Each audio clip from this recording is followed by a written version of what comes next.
Shalom, selamat berjumpa kembali seluruh jemaat Tuhan. Saya percaya setiap saudara pasti dipelihara Tuhan dengan luar biasa. Situasi-situasi yang kita hadapi masih belum berakhir.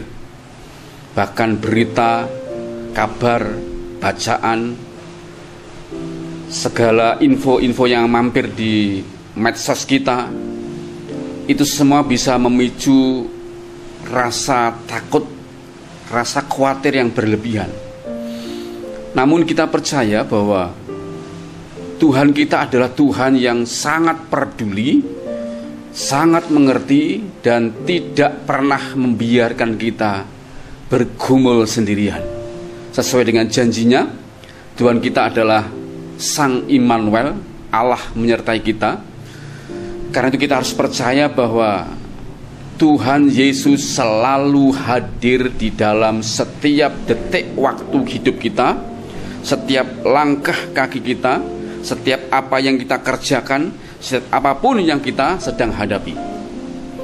Dan pada saat ini, oleh anugerah Tuhan, kita akan belajar satu hal yang kita harus pelajari, karena tanpa pengertian ini banyak orang-orang benar, orang-orang percaya menjadi kecewa dengan Tuhan, menyalahkan orang lain, bahkan menghukum diri sendiri.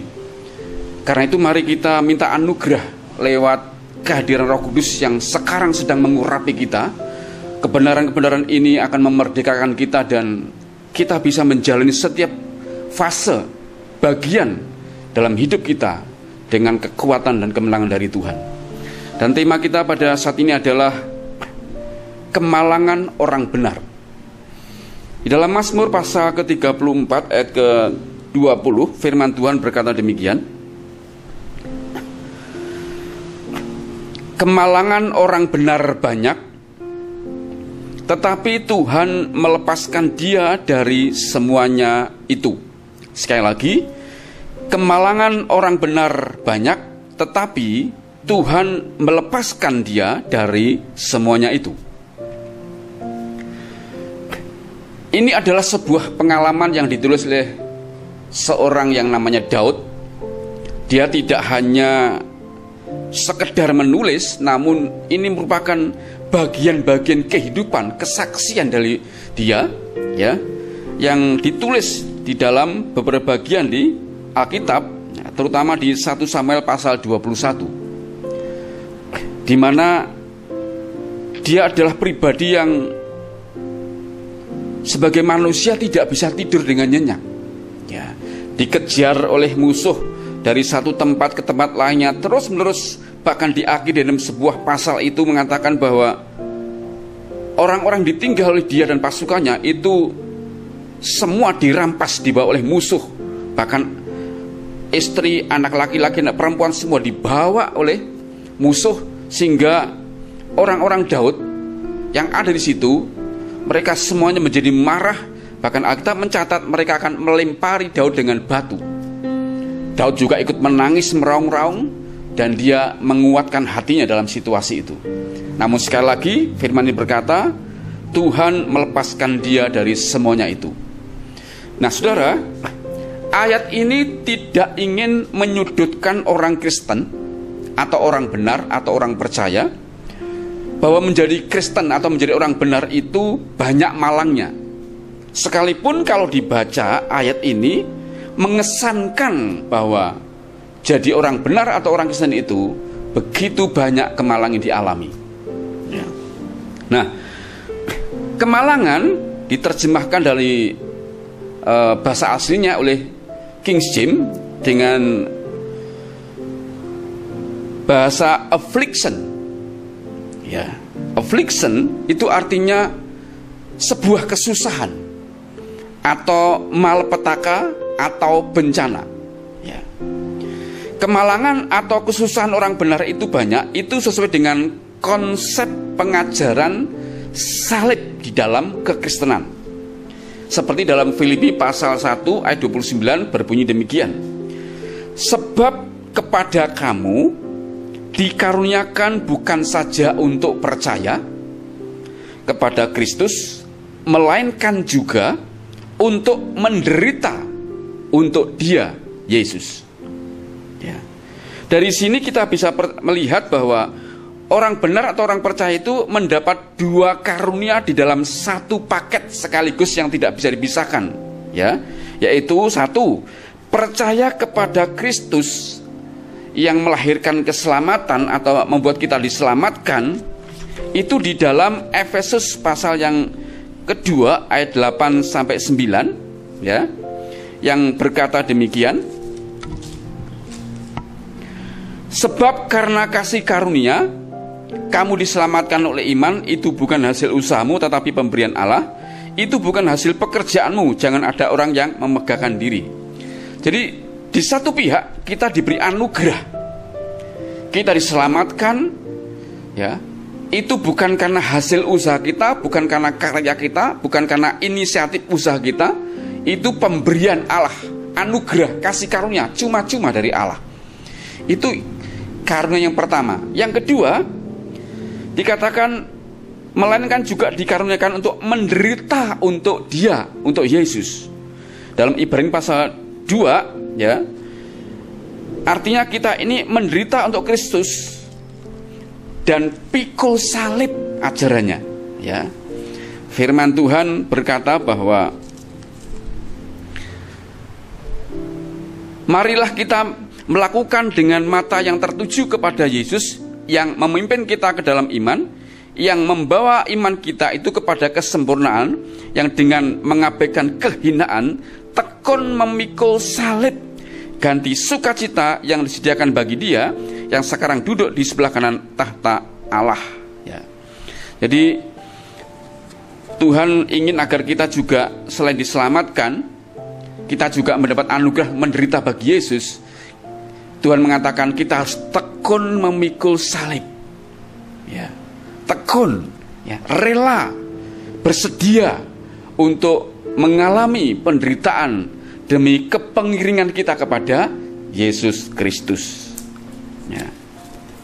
Nah, saudara, mari kita bertanya untuk mengupas perkara-perkara ini. Pertanyaannya adalah, mengapa kemalangan atau kesusahan orang benar itu banyak? Mengapa kemalangan atau kesusahan orang benar itu banyak? Jawabnya adalah Tuhan selalu mempunyai maksud-maksud tertentu dari setiap kemalangan atau kesusahan yang terjadi, ya. Karena itu akan saya sampaikan 3 bagian, ya, yang ingin kita bahas agar kita memperoleh anugerah mengerti kebenaran ini. Bagian yang pertama adalah ada 4 maksud, ya, dari hadirnya kemalangan atau kesusahan dalam diri orang percaya atau orang benar itu. Ada 4 maksud, ya. 1, kemalangan dengan maksud teguran terhadap dosa. Jadi ketika seseorang mengalami kemalangan atau kesusahan, yang pertama maksud Tuhan adalah sebagai bentuk teguran terhadap dosa kita. Yang kedua, kemalangan dengan maksud pembentukan, ya. Jadi Tuhan izinkan, dihadirkan, ya, semua itu terjadi untuk membentuk karakter kita. Yang ketiga, kemalangan dengan maksud ujian, ya. Jadi yang ketiga ini Tuhan izinkan hadir kesusahan, kemalangan, ya, apapun itu untuk menguji iman kita dalam rangka pendewasaan dan pemurnian iman kita kepada Tuhan. Yang terakhir, kemalangan dengan maksud untuk menyatakan kemuliaan Allah, ya, demi kepentingan Tuhan saja. Nah, dari 4 jenis kemalangan dan 4 maksud ini, mari sekarang kita masuk ke dalam bagian yang kedua, yaitu bagaimana cara meresponi ke-4 jenis kemalangan tadi. Bagaimana cara meresponi, bersikap, menanggapi kalau kita mendapat kemalangan, kesusahan, ya dari 4 jenis kesusahan atau kemalangan tadi itu. Ya. Nah, bagian kedua ini saya akan mulai dari yang pertama. Jika kita mendapatkan kemalangan jenis teguran terhadap dosa, sikap kita adalah, ya, reaksi kita adalah, mari bertobat. Ya. Ketika kemalangan, kesusahan, penderitaan diizinkan Tuhan dalam hidup kita dengan maksud untuk menegur dosa, kesalahan kita, maka sikap kita adalah, reaksi kita adalah, respon kita adalah, mari bertobat. Yosua pasal 7 ayat 1 sampai 26 mengkisahkan, ya, ketika Yosua itu sedang berperang, ya, aneh sekali, tiba-tiba mereka mengalami kekalahan. Lalu setelah mengetahui kekalahan itu, Yosua tersungkur di hadapan Tuhan, dia menyembah Tuhan. Lalu Tuhan berkata, bangun, untuk apa kamu sujud? Ya. Yosua diperintahkan untuk memeriksa orang-orangnya, ya. Lalu Yosua taat. Dia dapati dari sekian orang Israel ada satu, ya, namanya Akan, di mana dia sudah berani, ya, mengambil barang rampasan itu, ya, untuk dirinya sendiri, sehingga hal itu membuat Tuhan murka. Sehingga peperangan yang dimotori oleh Yosua ini mengalami kekalahan. Setelah Akan ditegur, lalu dia rela untuk mengaku salah dan bertobat, maka susutlah murka Tuhan. Contoh lain adalah Yunus di dalam Yunus 1 ayat 1 sampai 17.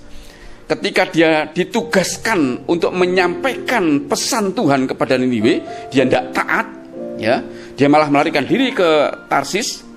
Maka dalam perahu itu diizinkan Tuhan, dia dilemparkan ke laut, lalu masuk ke dalam mulut ikan yang besar. Ya, 3 hari lamanya dia dalam mulut ikan yang besar. Ternyata itu juga akhirnya buat dia, setelah ditegur Tuhan karena dia memberontak, dia akhirnya bertobat juga.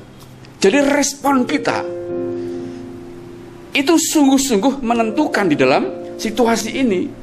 Bahkan Daud sendiri ngalami, ya, ketika dia mengalami kejatuhan di dalam dia menghampiri Batseba, lalu Batseba mengandung, Daud ditegur oleh Tuhan. Dia tersungkur, dia mengaku, aku berdosa di hadapan Tuhan, ya. Walaupun dia juga akhirnya dihukum oleh Tuhan, namun yang terpenting kita melihat sikap hatinya itu rela ditegur Tuhan. Akhirnya dia menyatakan dosanya kepada Tuhan, dia menyatakan kesalahannya kepada Tuhan, dan Tuhan tetap berkenan mengampuni dia.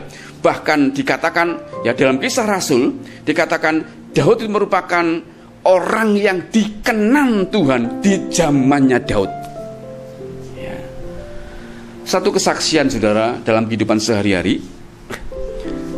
Ada seseorang yang sudah lama tidak beribadah ketemu dengan kami, ya. Sekian tahun tidak ibadah, terhilang, hidup dalam duniawi, lenyap, ya, dalam segala bentuk kesenangan-kesenangan duniawi. Ketemu dengan kami, lalu kami bimbing orang ini mau kembali kepada Tuhan. Namun dalam kondisi dia lagi bertumbuh imannya, ya, kesenangannya kepada dosa kambuh lagi. Beberapa kali akhirnya suatu hari kami mendapat kabar mengejutkan sekali.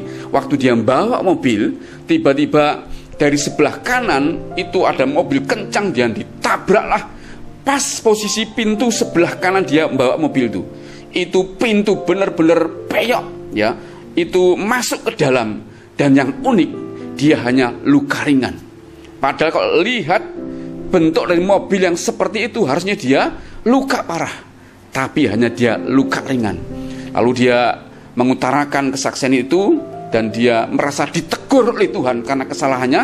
Dan puji Tuhan, dia kembali lagi untuk mau dibimbing Tuhan, saudara.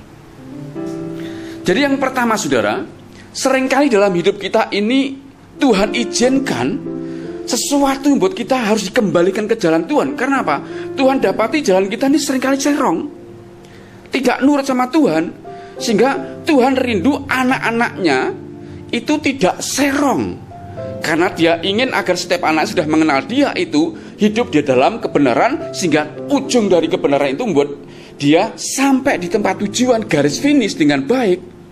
Karena itu kalau hari-hari ini ada sesuatu yang buat saudara mungkin mengalami kesusahan, penderitaan, kecelakaan, apa saja, coba kita koreksi. Barangkali itu bagian dari hidup kita di mana Tuhan sedang berbicara bahwa kita sedang salah, sehingga lewat kejadian itu sesungguhnya Tuhan sedang berbicara, kamu salah nak.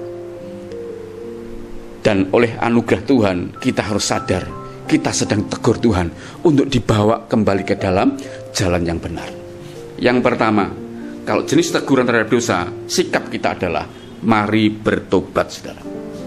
Yang kedua, jika kita mendapatkan kesusahan atau mendapatkan penderitaan atau mendapatkan sebuah kejadian, yaitu jenis pembentukan karakter, ya, sikap kita adalah mari taat. Sekali lagi, jika teguran Tuhan atau jenis kemalangan itu untuk membentuk karakter kita, maka sikap atau reaksi kita adalah mari taat kepada Tuhan. Contohnya dalam Ulangan pasal 8 ayat yang kedua, firman Tuhan berkata demikian, ingatlah kepada seluruh perjalanan yang kau lakukan atas kehendak Tuhan Allahmu di padang gurun, ya, selama 40 tahun ini, dengan maksud, perhatikan saudara, merendahkan hatimu dan mencobai engkau untuk mengetahui apa yang ada dalam hatimu, yakni apakah engkau berpegang pada perintahnya atau tidak. Firman ini ditujukan kepada bangsa Israel bahwa ketika dibawa dari Mesir keluar untuk dibawa ke tanah Kanaan, itu 40 tahun di padang gurun, ya. Itu bukan waktu yang singkat, saudara. Itu waktu yang lama, 40 tahun. Kenapa? Sesungguhnya dari Mesir ke tanah Kanaan itu tidak memakan waktu 40 tahun, ya. Tidak memakan waktu 40 tahun, tapi sengaja Tuhan bawa ke daerah, ya, dibawa ke daerah, ke jalan, ke padang gurun yang jauh, ya, lebih jauh dibanding dengan jalan yang harusnya lebih dekat. Karena Tuhan punya maksud agar karakter bangsa Israel yang memang ada di Mesir itu sudah suka memberontak, tidak taat, ya, sikap memberontak, bersungut-sungut, suka khawatir, suka mengeluh sebagainya. Tuhan sengaja dibawa ke situ, tujuannya adalah karakter mereka untuk diubah. Tuhan ingin tahu isi hatinya bangsa Israel itu coba berubah enggak kalau dilewatkan daerah seperti ini, ya. Itulah sebabnya Tuhan dalam hidup kita seringkali juga membawa kita ke situasi-situasi, pengalaman-pengalaman, kejadian-kejadian yang membuat kita sesungguhnya sedang dibentuk karakter kita. Isi hati kita dikeluarkan sungguh-sungguh, ya, sampai tingkat hati kita ini mengasihi Tuhan dan rela untuk mengiring pada Tuhan. Itu namanya kita dibentuk oleh Tuhan. Bahkan tadi di awal saya sudah bicara tentang Daud, gimana Daud luar biasa dalam penderitaannya, dari satu tempat ke tempat lainnya dikejar habis-habisan dan harusnya dia bisa membalas dendam, tapi dia memilih untuk rela ada dalam proses pembentukan itu sebelum dia naik sebagai raja, ya. Satu kesaksian, saudara, ya. Ada seorang bapak, tanpa kami sebutkan namanya, ya. Dulu dia bekerja di sebuah perusahaan cukup besar di kota ini. Dia menjabat sebagai kepala gudang barang-barang yang sudah jadi, ya. Jadi produksi sudah jadi dimasukkan ke dalam gudang, sehingga tempat itu sejuk karena ada AC, nyaman, ya, dan bersih, ya. Namun tidak ada angin, tidak ada hujan, tiba-tiba oleh atasnya dipindah ke tempat gudang barang yang masih mentah, belum diolah. Sehingga dari tempat yang sejuk, yang bersih, yang nyaman tiba-tiba berubah menjadi tempat yang kotor, lembab, dan bau. Bahkan dia berkata seringkali membuat hati dia termakan emosi, marah ya, karena situasi-situasi itu. Bahkan dia bertanya, "Pak, ini sampai kapan?" Ya. Nah, dalam situasi itu saudara, saya hanya berkata sabar, karena Tuhan itu tidak pernah salah.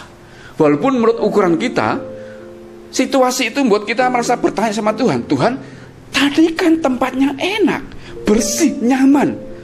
Sekarang Tuhan izinkan seperti ini. Apa maksud Tuhan? Ini kan kebalik Tuhan. Harusnya kan lebih baik lagi, makin meningkat. Ini saya malah turun." Ya. Saudara, seringkali kita tidak bisa memahami konsep Tuhan. Padahal kalau kita memahami konsep Tuhan, Tuhan sedang membentuk karakter kita untuk lebih sesuai dengan kehendak Tuhan. Isi hati dikeluarkan semua isinya, sehingga diperbaharui, sehingga karakter kita semakin seperti karakternya Kristus. Ternyata ini orang oleh Tuhan sedang dilatih kesabarannya. Ini orang berkata, "Sebelumnya saya nggak sabar, Pak, tapi ketika saya mulai belajar, Tuhan punya maksud, saya belajar untuk terima. Akhirnya dilatih oleh Tuhan menjadi sabar. Puji Tuhan, akhirnya dia sedang menikmati berkat yang lebih besar, yaitu dipindah di bidang keuangan. Tentu hal ini membuat dia lebih nyaman dari sebelumnya, bersih tempatnya, mungkin juga dia nggak terlalu banyak orang, sehingga dia bisa menikmati pekerjaan dengan lebih baik lagi. Tentu saja dengan berkat yang lebih besar, saudara. Contoh lagi pembentukan, saudara. Ya, ada seorang laki-laki atau seorang suami yang mengeluh. Dia melaporkan bahwa istrinya itu berlaku kasar kepada dia. Ada juga seorang perempuan yang melaporkan suaminya berlaku kasar kepada dia. Nah, coba perhatikan, saudara. Dalam hidup kita ini, seringkali Tuhan juga izinkan kita diproses lewat orang-orang terdekat, agar karakter kita ini diubahkan, dibentuk, memiliki karakter Kristus ya, lewat orang-orang terdekat. Kalau seorang perempuan atau istri tadi lewat suaminya yang kasar, atau seorang laki-laki lewat istrinya yang kasar ya, itu semuanya tidak salah. Walaupun waktu mungkin masa pacaran mereka tidak mendapati hal yang kasar, hal-hal yang tidak sopan, hal-hal yang seperti itu mungkin tidak dapati, karena masa pacaran, masa mereka tidak berani mengeluarkan keasliannya ya. Begitu mereka sudah menikah, maka barulah terjadi hal-hal yang di luar dugaan. Sesungguhnya kalau kita pahami, tidak ada yang salah. Kenapa, saudara? Karena Tuhan itu tahu persis. Tuhan tuh mengenal siapa kita. Tuhan tahu bagaimana cara mengubah karakter kita. Tuhan tahu. Kalau seorang suami punya karakter seperti ini, lalu Tuhan izinkan memiliki seorang istri yang tipe seperti ini, ya, Tuhan tidak pernah salah. Makanya seringkali ada kesaksian, "Pak, saya ini orangnya lemah lembut, tapi kok suami saya kasar. Kenapa kok muncul waktu dalam pernikahan?" Ya. "Apa saya ini salah pilih, Pak?" Saya berkata, enggak salah pilih. Ya. Kenapa? Sesungguhnya begini, semua manusia, laki-laki perempuan, sejak manusia jatuh dalam dosa, itu semua karakter sudah rusak. Tidak ada yang benar. Bahkan Roma pasal 3 dikatakan, tidak satu pun orang yang benar. Semua sudah jatuh di dalam dosa. Artinya sudah mengalami kerusakan sifat di jiwa, kerusakan sifat ya, di karakternya. Mengalami kerusakan semuanya. Sendiri sebuah persoalan ya, laki-laki, sendiri sebuah persoalan buat perempuan. Dua orang sama-sama rusak, sama-sama mengalami kejatuhan dalam dosa, lalu menikah. Berarti menggabungkan dua kesusahan, dua karakter, dua kesulitan menjadi satu. Makin runyam, saudara. Karena itu tidak ada yang perlu disesalkan. Karena apa, saudara? Kalau kita belajar hal ini, Tuhan itu tidak pernah salah pilih dalam hidup kita. apa yang kita yakini untuk menjadi istri, menjadi suami, ya. Lalu kita diberkati, kita menjadi sepasang suami istri, ya. Lalu kita memulai sebuah petualangan dalam rumah tangga. Lalu muncullah karakter-karakter itu. Sesungguhnya disitulah kita sedang dibentuk oleh Tuhan. Tidak ada yang kebetulan, ya. Dan tidak boleh ada sebuah penyesalan karena masalah ini lalu kita mengajukan sebuah gugatan cerai. Kita merasa tidak cocok, seperti gaya hidup orang-orang di luar sana, para selebriti, di mana baru 3 bulan menikah, merasa tidak cocok, tidak nyambung, lalu cerai. Merasa nggak nyambung, nggak cocok, lalu cerai. Itu gaya hidup orang dunia, saudara. Nggak bisa, begitu tidak cocok, minta ganti. Kita orang Kristen terikat dalam sebuah hukum, namanya hukum Kristus. Hukumnya mengikat. Apa yang dipersatukan oleh Tuhan tidak boleh diceritakan oleh manusia. Karena itu suami merupakan alat dari Tuhan untuk membentuk istri.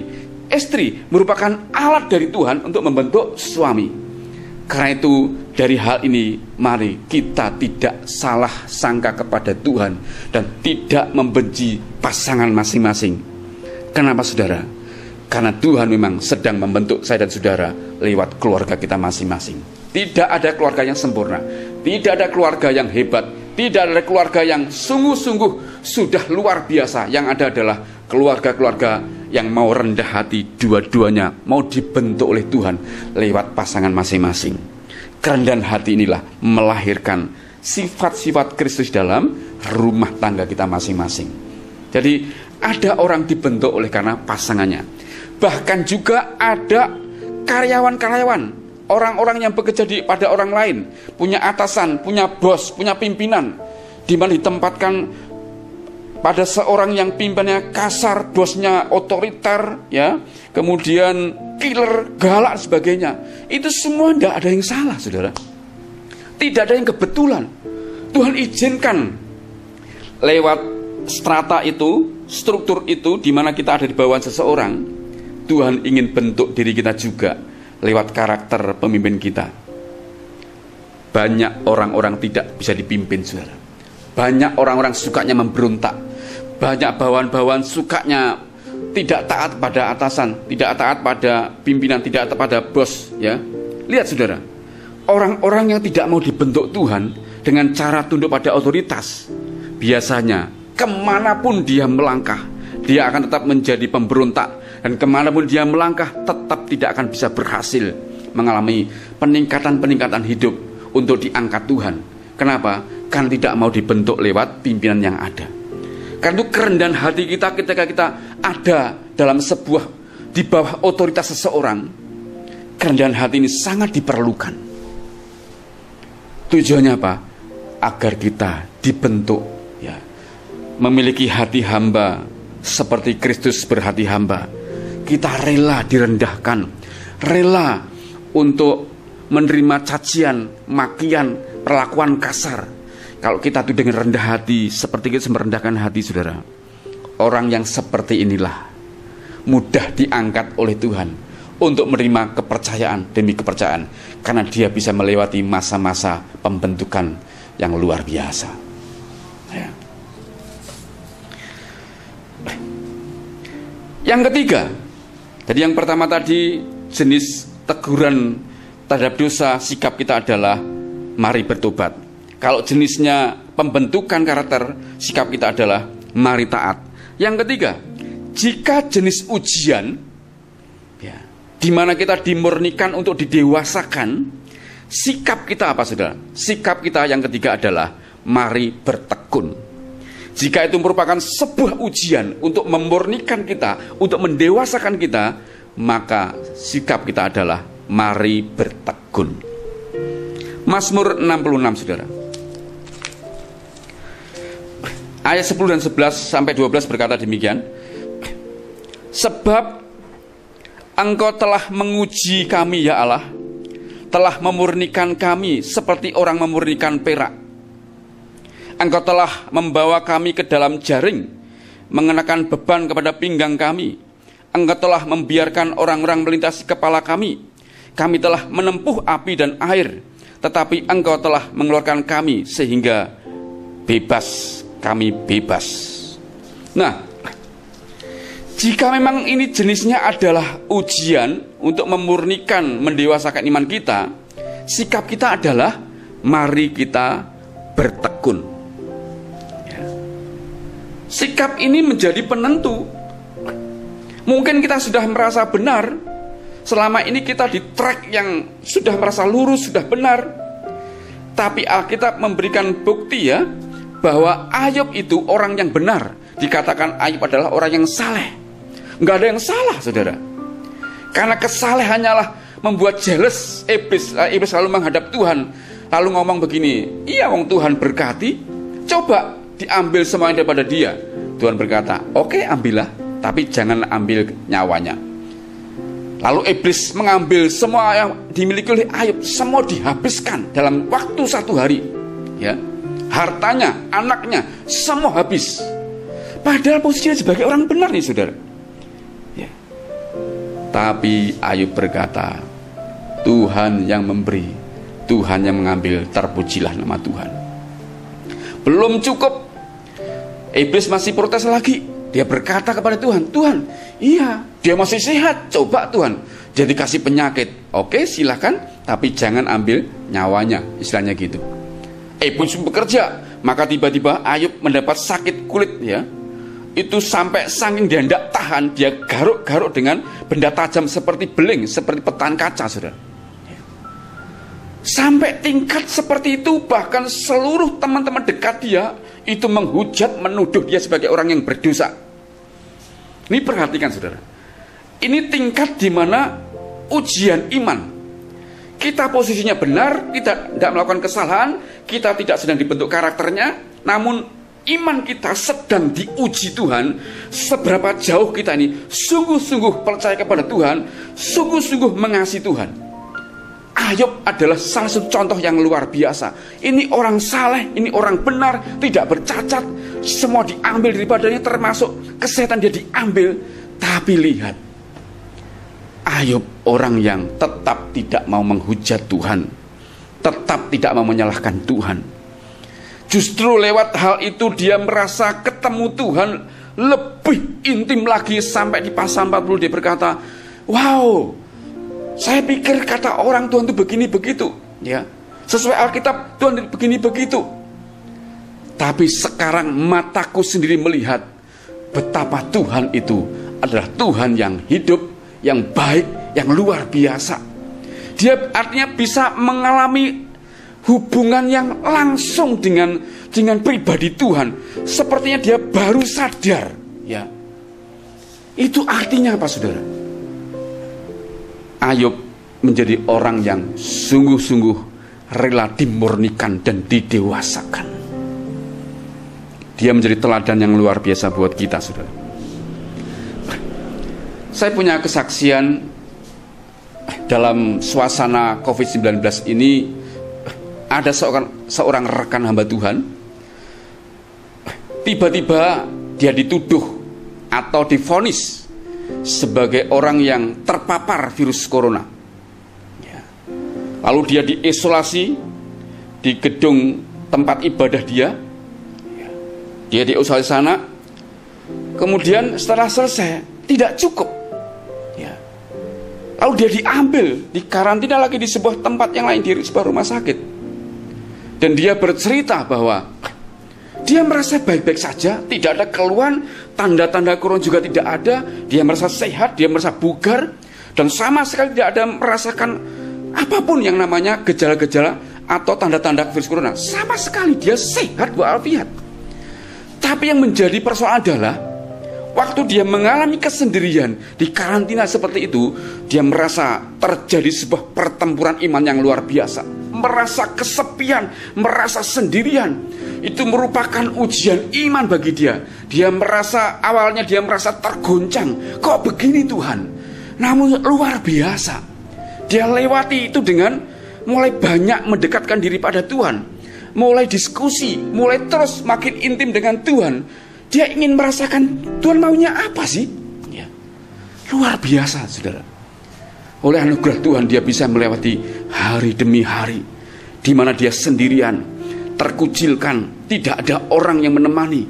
Dia merasa tidak ada siapapun juga kecuali Tuhan, disitulah dia merasa sungguh-sungguh dimurnikan imannya, didewasakan imannya, dan akhirnya digerakkan untuk menulis pengalaman-pengalaman itu dalam sebuah buku yang mungkin beberapa waktu depan bisa dibaca oleh orang-orang untuk menjadi sebuah kesaksian. Namun itu sebuah pengalaman, bagi dia itu pengalaman yang mengerikan, ya, karena tekanan jiwa, tekanan batin, tekanan situasi, tekanan kesendirian, tekanan suasana itu membuat dia sungguh-sungguh sangat terpukul secara manusia. Namun dia bisa bangkit untuk memandang Yesus Kristus sebagai satu-satunya harapan, dan dia akhirnya bisa melewati dengan kemenangan yang gilang gemilang dari Tuhan. Luar biasa, saudara. Karena itu, saudara, bagian yang ketiga ini, barangkali saudara sebagai orang yang benar tidak merasa berdosa apa-apa, tidak melakukan sebuah kesalahan atau kelalaian, namun Tuhan izinkan sesuatu terjadi. Kalau itu terjadi, itulah sebuah ujian untuk memurnikan iman saudara dan mendewasakan saudara. Sikap respon kita adalah bertekunlah, mari bertekun di dalam ujian itu. Yang keempat, yang terakhir, ya, jika kesusahan, kemalangan itu jenis untuk menyatakan kemuliaan Allah, mari bersyukur sikap kita. Sekali lagi, jika jenis kemalangan, kesusahan itu adalah untuk menyatakan kemuliaan Allah, sikap respon kita adalah mari bersyukur. Karena lewat kondisi itu, nama Tuhan pasti dipermuliakan. Yohanes pasal 11 ayat keempat, ya, Injil Yohanes pasal 11 ayat yang keempat, firman Tuhan berkata demikian. Ini konteksnya tentang 3 orang yang dikasihi Yesus, yaitu Maria, Marta, dan Lazarus. Suasana ini ketika Lazarus sedang sakit keras dan sesungguhnya dikatakan meninggal. Namun perhatikan kata-kata Yesus ini, ayat keempat. Ketika Yesus mendengar kabar itu, ia berkata, penyakit itu tidak akan membawa kematian. Penyakit itu tidak akan membawa kematian, tetapi akan menyatakan kemuliaan Allah. Oleh sebab penyakit itu, anak Allah akan dimuliakan. Nah, seringkali juga Tuhan izinkan sesuatu, kemalangan, kesusahan, penderitaan, bencana, mungkin malapetaka atau musibah sesuatu terjadi, padahal kita juga nggak melakukan sebuah dosa, kesalahan, bukan teguran dosa, bukan pembentukan, tapi kita ngalami, bahkan mungkin sejak kecil dalam kandungan sudah ngalami, ya. Ingat, itu semua sesungguhnya adalah sebuah maksud. Tuhan harus dipermuliakan dalam kondisi itu, ya. Contohnya adalah Lazarus, di mana orang ini dikabarkan mati. Waktu sakit keras, Tuhan diundang, sengaja Tuhan menahan diri untuk tidak datang dulu, dalam tanda kutip, biar mati dulu, ya. Sehingga orang-orang di keluarganya, lingkungannya, keluarganya, tetangganya, semua akan mengatakan sudah mati, dan tidak mungkin orang ini kembali lagi. Nah, ketika semua sudah selesai, lalu Tuhan hadir, lalu langsung dibangkitkan dari kubur, disitulah semua orang berkata, ini kalau tidak Allah tidak mungkin. Disitulah letaknya Tuhan akhirnya dipermuliakan. Bahkan dalam Yohanes pasal ke-9, pasal sebelumnya, ayat 1-3, ada orang buta sejak lahir juga demikian. Orang-orang menuduh gini, Tuhan, ini dia buta sejak lahir, itu pasti yang dosa adalah orang tuanya, ayahnya atau ibunya. Tuhan berkata, bukan. Dia buta, memang Tuhan izinkan agar lewat orang buta ini, pekerjaan Tuhan dinyatakan, Tuhan dimuliakan. Satu kesaksian, saudara. Ada seorang perempuan namanya Fanny Crosby. Ini orang yang sangat terkenal dan melegenda di Amerika sampai ke seluruh dunia, ya. Fanny ini sejak kecil begitu lahirnya normal, saudara. Normal seperti anak-anak lainnya, ya, bayi lahir normal. Namun ketika usia 6 minggu, tiba-tiba badan dia panas, dia kena demam tinggi. Dan ketika di tangan dokter usia 6 minggu itu, dokternya melakukan sebuah kesalahan, sebuah malpraktek, sehingga karena kesalahan dokter ini mengakibatkan Fani ini mengalami kebutaan total selama-lamanya, tidak bisa disembuhkan lagi. Itu fatal, saudara. Namun perhatikan sejarah perjalanan hidup dia. Sejak kecil dia diolok oleh temannya, diolok-olok akan menjadi bahan-bahan ejekan, ya. Namun dia bersyukur, ya. Saya baca sejarahnya, dia berkata, saya bersyukur tidak melihat dunia ini. Kenapa? Masih ada dua orang yang mengasihi dia selain Tuhan sendiri, yaitu mamahnya dan neneknya. Seorang yang sangat beriman kepada Yesus, seorang yang Kristen sejati, yang bertumbuh, yang intim dengan Tuhan. Sehingga kedua orang ini, Fani dibimbing, ya, dikatakan kamu harus bersyukur, kamu harus menyerahkan semua ke dalam tangan Tuhan, segala keluh kesahmu, ya. Dan dia tangkap itu sejak kecil. Dia akhirnya bertumbuh dalam kasih karunia Tuhan, makin hari makin luar biasa. Di dalam kebutaannya lahirlah lagu-lagu himne, ya. Itu jumlahnya tidak hanya ratusan tapi ribuan. Dan tidak ada orang bisa menyamai dia dalam hal menciptakan lagu, menciptakan puisi, sajak-sajak. Dan dia tanpa mencari tempat perenungan, itu begitu lahir saja dari hatinya, dari rohnya. Kenapa, saudara? Sejak kecil dilatih untuk bersyukur. Kenapa? Lewat hidup dia, akhirnya Tuhan dipermuliakan dalam kebutaannya, dalam keterbatasannya. Itu Tuhan memperlihatkan dirinya lewat hidup dia, sehingga orang-orang yang melihat dia itu dijamah hidupnya lewat lagu-lagu, lewat sajak, lewat sikap hidup dia, lewat sejarahnya. Semua orang akhirnya mendapat kesaksian Yesus ada dalam hidup orang ini, sehingga Tuhan dipermuliakan. Banyak lagu-lagu sudah dinyanyikan dari ciptaan dia, saudara. Nah, sekarang bagian yang terakhir. Yang pertama, jenis-jenis maksud dari kemalangan. Yang kedua, bagaimana respon kita terhadap 4 jenis kemalangan tadi. Yang ketiga, berapa lama kemalangan atau kesusahan atau penderitaan itu berlangsung di dalam hidup kita, ya. Jawabnya adalah Mazmur 105. Mazmur 105 ayat 16 sampai 21. Firman Tuhan berkata demikian.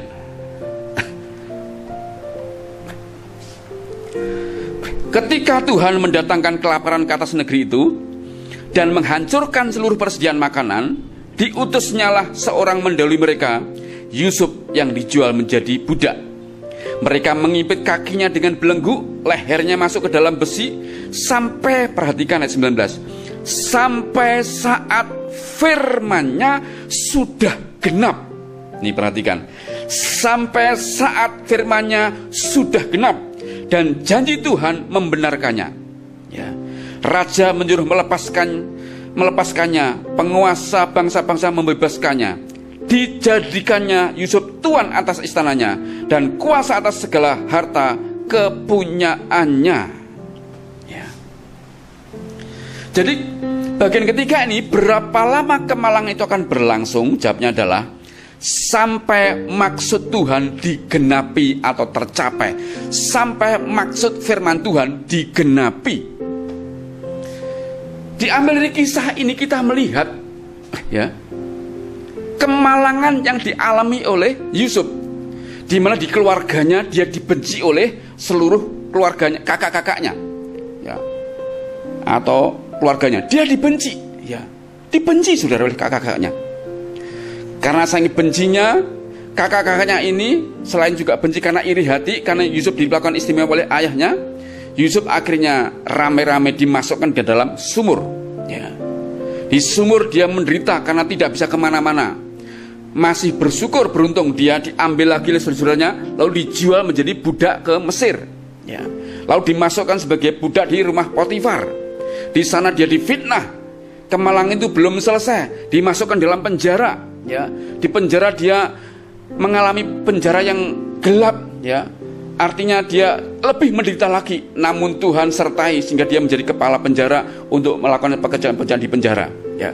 Ketika dia bisa mentafsirkan mimpi dari 2 orang dari istana, ya, dia berkata, jangan lupa ya, nanti saya ada di penjara untuk kau ingat. Ternyata dilupakan juga. Tapi lihat, saudara, kemalangan, kesusahan yang dialami Yusuf ini, ya, tidak berakhir sebelum firman Tuhan ayat 19 berkata, saat firman-Nya sudah genap dan janji Tuhan itu membenarkannya. Itu artinya apa, saudara? Kita tidak bisa mempercepat selesainya masalah. Kita tidak bisa melangkah lebih jauh 2-3 langkah ke depan untuk segera selesainya sebuah pergumulan. Tidak bisa. Ya. Yang kita lakukan adalah kalau teguran terhadap dosa, ya bertobat. Ya. Kalau teguran terhadap pembentukan, ya mari kita taat. Terhadap ujian, mari kita bertekun. Terhadap kemuliaan Allah, mari kita bersyukur. Pertanyaan, sampai kapan? Sampai maksud firman Tuhan digenapi. Sehingga Tuhan berkata, ya selesai. Ketika Tuhan berkata selesai, semua selesai. Badai bisa diteduhkan, saudara. Karena itu, saudara kasih dalam Tuhan, kalau hari ini kita sedang mengalami sesuatu, entah jenis keberapa, ya, mari kita belajar pada hari ini untuk memahami kebenaran firman ini. Karena itu camkanlah nasihat-nasihat terakhir saya ini. Yang pertama, Tuhan tidak pernah rembukan, tidak pernah kompromi dulu dengan kita untuk menegur kita, untuk membentuk kita, untuk menguji kita, untuk memakai demi kemuliaan Tuhan. Tuhan tidak pernah rembukan dulu dengan kita. Tuhan tidak pernah kompromi dulu dengan kita, ya. Tuhan bertindak sesuai dengan waktu yang ada pada kita. Artinya Tuhan lihat situasi hidup kita. Begitu kita tidak tertib hidupnya, Tuhan tertibkan. Begitu perlu membentuk karakter kita, Tuhan langsung bertindak tanpa menunggu doa-doa negatif dari orang lain, ya. Mungkin maksudnya gini, kalau saya ini punya sebuah karakter yang mengganggu orang lain menjadi benci, lalu berkata atau berdoa gini, Tuhan hukumlah dia. Gak perlu menunggu doa orang-orang seperti ini. Tuhan sendiri akan turun, ya, membentuk karakter kita, ya. Begitu tahu waktunya untuk menguji kita, Tuhan pun akan menguji kita, saudara. Karena itu yang terpenting adalah kita bisa memahami dari 4 jenis itu, jenis apakah kemalangan yang kita alami. Setelah kita bisa mengenali, barulah kita juga harus menentukan respon yang benar dari kemalangan itu, ya.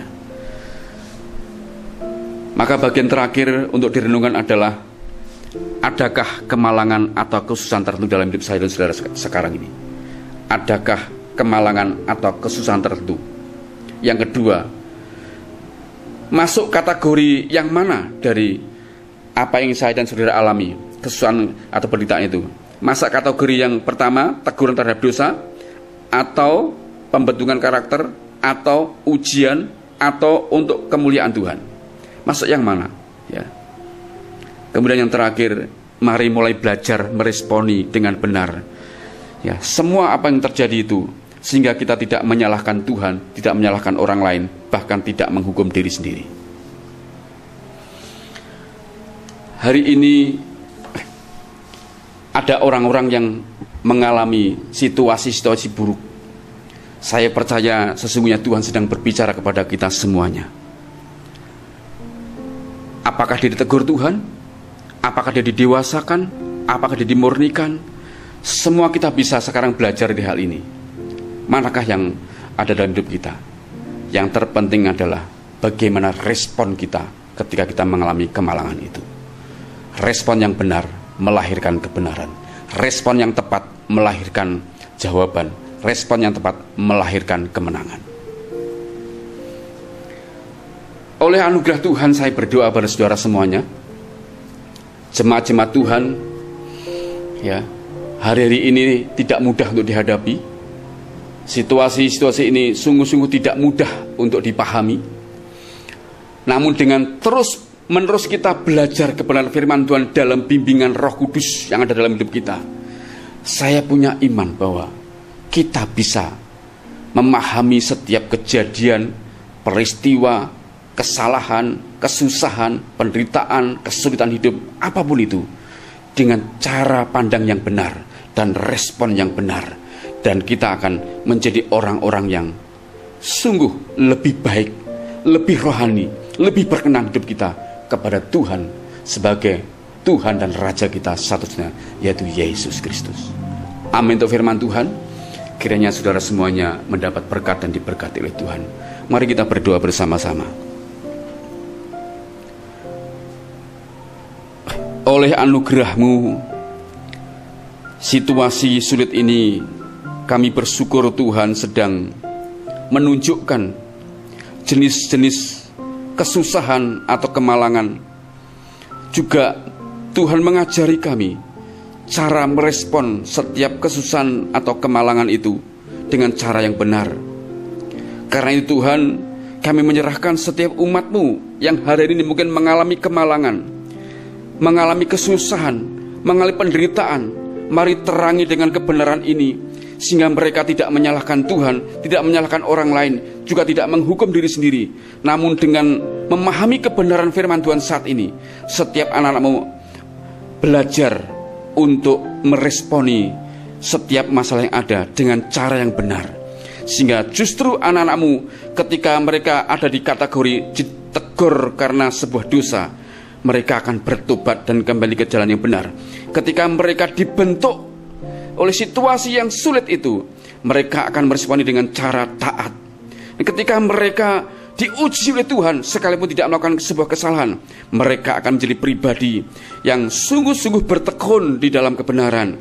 Bahkan ketika Tuhan mau memuliakan dalam hidup mereka, mereka pun bisa bersyukur melihat karya Tuhan itu. Mari Tuhan, Engkau meteraikan kebenaran dalam setiap manusia batin anak-anak-Mu untuk menjalani hari-hari yang penuh dengan tantangan sekarang Tuhan. Tuhan memberkati seluruh umat-Mu, Tuhan menyertai, Tuhan tidak pernah meninggalkan semuanya Tuhan. Terima kasih Tuhan, terpujilah Engkau. Engkau dimuliakan dalam segala hidup kami, di dalam dan demi nama-Mu Tuhan Yesus Kristus. Haleluya. Amin. Puji Tuhan, kiranya lewat perenungan ini saudara semua diberkati, dan kita akan kembali dalam minggu depan.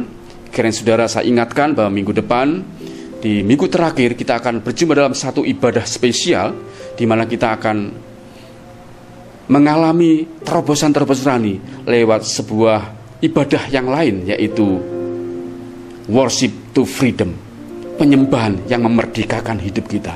Karena saudara semuanya siap, dan Tuhan berkati semuanya. Haleluya, amin dan shalom.